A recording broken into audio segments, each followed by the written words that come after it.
we went in disarray in 2012 because we all of a sudden had to change direction.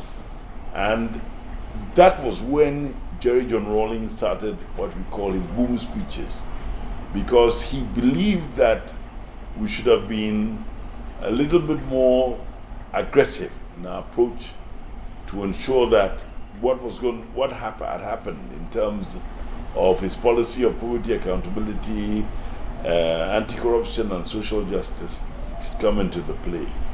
So I would not blame John Evans Atta Mills too much. I believe that we have learned our lesson. We've seen the worst occasions of corruption, which people themselves have come to understand.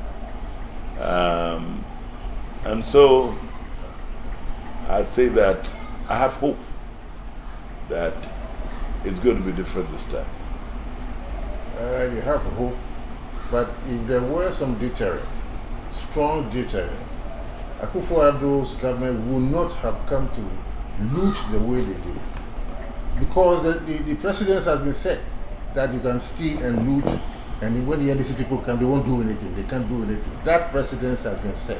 You think I don't think that precedent. Oh yes, because we saw it. Because we knew of so many cases when NDC 1 came in 2009, go ahead and prosecute. But we had other incredible concerns at the time, and that concern was the economy. And even right now, I'm telling you the truth. Sometimes I told you that the man had a softly approach because he had certain priorities, and he prioritized the economy before actually going after these people. And I'm sure that if he had prevailed in life, he would have done it, because I had personal interactions with him where he complained bitterly about the things that were being done, putting into place the right kind of initiatives to arrest the situation. So that would give the impression that justice will have to be suspended in order to deal with economic problems. Sometimes it happens. Well, maybe we'll... So when we're talking about Atta Mills, I'm saying that he realized that he needed a softly approach. He could not come with a hammer. He didn't have the personality of Jerry John Rawlings, who was more gung-ho, who was more aggressive in his approach in pushing those policies. Atta Mills was a more laid-back, very quiet, but very, very, very, very thoughtful person. And the two complemented themselves until the sad situation where he died. John Mahama, I would say the first term was about youthful exuberance, and so therefore certain controls were not looked at very carefully. But he's gone through the mill, he's lost an election, he's sat down for 8 years, he's won election again, and I know that he will deliver. Because we intend to send our messages loud and clear, and we have to stand as vanguards for our own government to succeed. Yes, and that's not repeat mistakes that have been made. Yes. That did make people so disappointed, and they just lost the zeal to fight for NDC.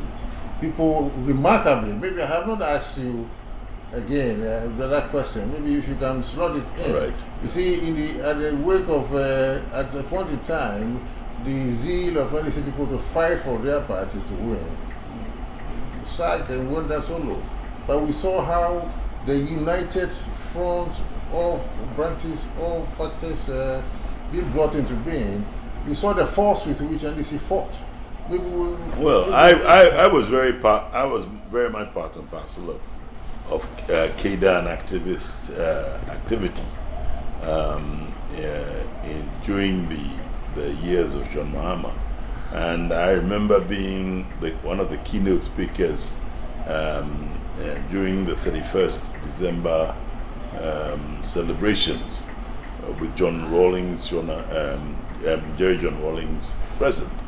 And I did say that we had lost our way a bit. And I say a bit, we lost our way. and therefore we had to come back to the original ideals of what we stood for, first as the PNDC and also as the NDC. So I am saying that you're right, but when you use the words jail, when we talk about the rigors of the law, it's not only about jail. It could be about fining, it could be about penalties and things like that, which would suit the crime and give people the hope and give people the example that corruption in Ghana will not be accepted.